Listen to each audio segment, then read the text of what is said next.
Alright, it's been a while since I did a little update on the car here. And that's just because not much has gotten done. But since the last video, it's probably been quite a few months. And I had to do some hard stuff. The engine had to come back out, and the transmission needed to get rebuilt.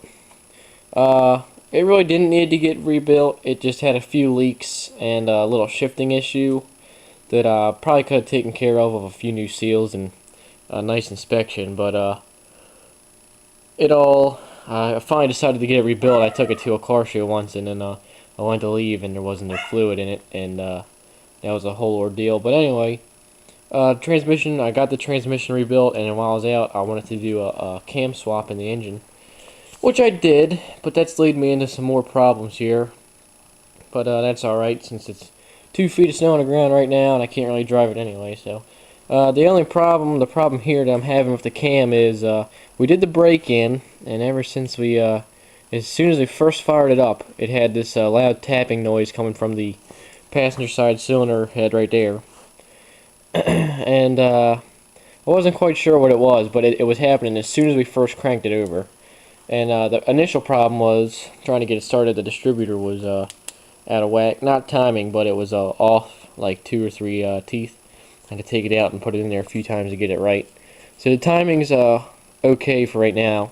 Actually, I don't have any timing marks on this. When I went to put the engine back together, I set it at top dead center on number 1 cylinder, and you can see right down there that little piece of metal on the in the light there is a pointer that I built. It goes in the space of the old one because we didn't have that, and our harmonic balancer didn't have any timing marks in it. And I don't know if that's because it was old or not, and just eroded away, but I cut a groove into it where top dead center on number 1 is, and you can get some stuff called timing tape. It's basically just line up the 0 of the 0, and you got timing marks, so that's that. But put a few miles on it. It's got maybe 2 hours of run time and then like 6 miles driving, and it ran pretty good. And I got the exhaust all hooked up. It's, I guess you could call it like a true dual setup. There's no crossover pipe. It's just off each individual header there. And I can show you a quick look. It comes out of the header into this cheap piece of flex pipe that I got, and I welded that to like a 14-inch piece of straight, and then into the old mufflers here, the glass packs that come out the side. And I made my own hangers and stuff. Right there is a rubber hanger that I tried to build, which does pretty good. And then I got 2 solid mount ones back here, and there's no play in the mufflers or exhaust at all, which is good. And but what I was getting to is we could still hear misfire coming out of this side here, and that tapping noise was still there. And I adjusted the valves when the engine wasn't running. I adjusted the valves before the lifters were pumped up, before we installed the motor. And then I adjusted them again when they were pumped up. Still had the noise in the misfire. So I adjusted this side while it was running. Loosen them up till they start tapping, and then tighten them up, plus like a quarter turn or a half turn or whatever, after they stop making a noise, and it still persisted. So I'm thinking it was a bad lifter, because I put new lifters in here. It has higher spring rate, higher pressure springs, new lifters, and new cam, new timing chain, all that good stuff to go with that. But anyway, I had my brother come out here, or start it up and let it run instead of the ticking noise, and I wanted to adjust the idle RPM and drive. And as soon as he put it in drive, the ticking noise went away, and it was a clunking noise. And I had an idea what it was. These are stock pressed in rocker studs there. So I figured it just pulled out or something, but when I opened it up, the whole assembly fell out.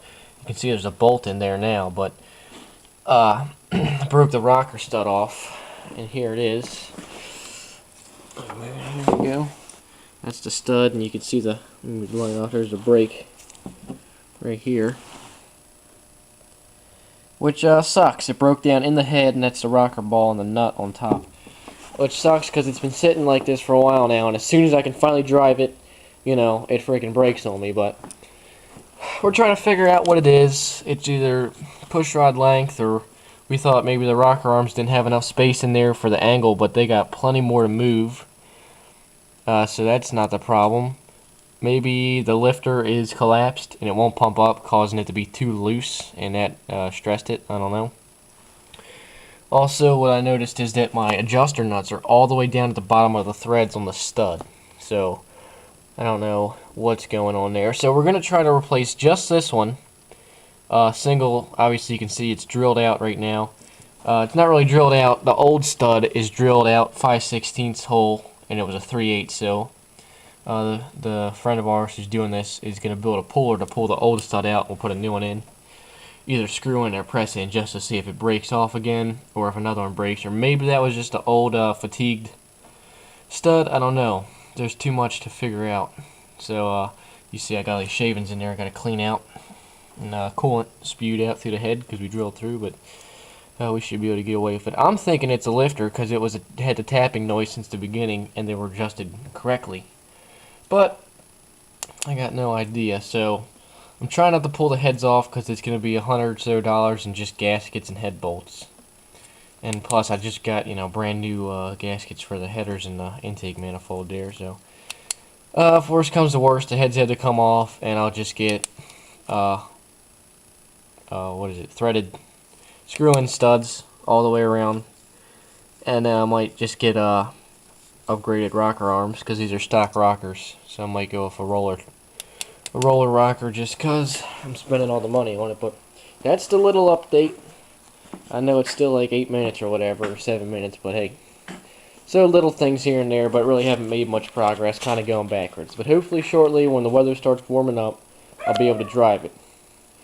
First local car show is the 19th of February, so that's my goal. So today is like the 26th or so, 27th of January, so I got 2 or 3 weeks, and if I don't have to take the heads off, I should be good, and even if I do have to take the heads off, I still should be good, but we'll find out, and thanks for watching.